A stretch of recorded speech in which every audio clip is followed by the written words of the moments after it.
नाज़िन सुल्तान कोट वेझो high school जी इमारत ज़बून हाल हुअण उस्तादनि ऐं फर्नीचर जी खोट सबबि ॿारनि जी तालीम मुतासिर थी रही आहे। इन हवाले सां रिपोर्ट कर रहियो आहे इसरार चांडियो। एक पासे वज़ीर तालीम सैयद सरदार शाह जूं दाऊं त ॿिए पासे सिंध में तबाही जे किनारे ते पहुतल तालीमी इदारा सुल्तान कोट हमान शरीफ जागण ऐं भरपासे जे 80 सैकड़ो सरकारी स्कूलनि में स्टाफ ऐं बुनियादी सहूलियतुनि जो फक़दान बरक़रार। केतिरनि ई सरकारी स्कूलनि में 62 वॾेरनि छुपायो माल वठाण हारनि खे घर भाण बिज जो गोदाम बणाए छॾिया। गवर्नमेंट बॉयज़ हाई स्कूल डिया जी इमारत ज़बून हाली जो शिकार। फर्नीचर न हुअण सबबि शागिर्द पट ते वेही इल्मु पढ़ाइण ते मजबूर। हाई स्कूल डिया जे शागिर्द ऐं शागिर्दाननि उस्ताद अब्दुल हफीज़ बुरोई ऐं अब्दुल वहीद कटवार जे अॻुवाणी में एहतजाज कंदे KTN न्यूज़ सां ॻाल्हाईंदे चयो त सिंध हुकूमत खां मुतालबो आहे गवर्नमेंट सिंध खां महकमे तालीम खां असांजा जेके चूंडियल नुमाइंदा आहिनि उन्हनि खां त हिन स्कूल जी बराए करम जेको आहे सो तामीर कराई वञे। असां वटि उस्तादनि जी शदीद खोट आहे। वज़ीर आला खे वज़ीर तालीम खे सरदार अली शाह खे त असांजे स्कूल में उस्ताद 2 आहिनि।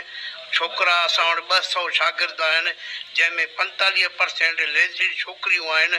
उहे छोकिरियूं ॿाहिरि ॿिए स्कूल में हमायन स्कूल असांजे ॻोठ खां 8 किलोमीटर परे आहे, ओॾे वञी नथा सघनि। ॿार पढ़ण जे लाइ तयारु आहिनि, उनखे पढ़ाइण वारो कोई कोन्हे। सिंध गवर्नमेंट खे अपील था कयूं त हिते जेके उस्तादनि जो स्टाफ वधायो वञे ऐं नियाणियुनि जे लाइ फीमेल टीचर रखियूं वञनि जीअं उहे सही तरीक़े सां उन्हनि खे पंहिंजो हक़ ऐं पंहिंजी तालीम मुताबिक़ उन्हनि खे सुठी तालीम ॾियनि। असांजे स्कूल में टीचर न आहे, फर्नीचर न आहिनि ऐं पाणी सहूलियत न आहे, बिजली न आहे।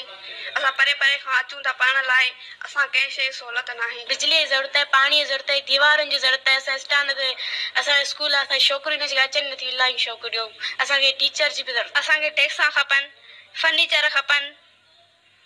उस्ताद हिकिड़ो उस्ताद असां पढ़ाए नथो सघे, असांखे टीचरूं खपनि। ते उस्तादनि जी असां लाइ ज़रूरत आहे। उस्ताद बि न आहिनि त चौधारी दीवार बि थी वञे, नलको बि अची वञे, नलको बि लॻायो, नेट बि वेठाऊं, ॿियो बेंचा बि न आहिनि, बिजली बि न आहे। चौधारी दीवार न आहे, असां गर्मी में वेठा आहियूं, न पखो आहे न छा आहे।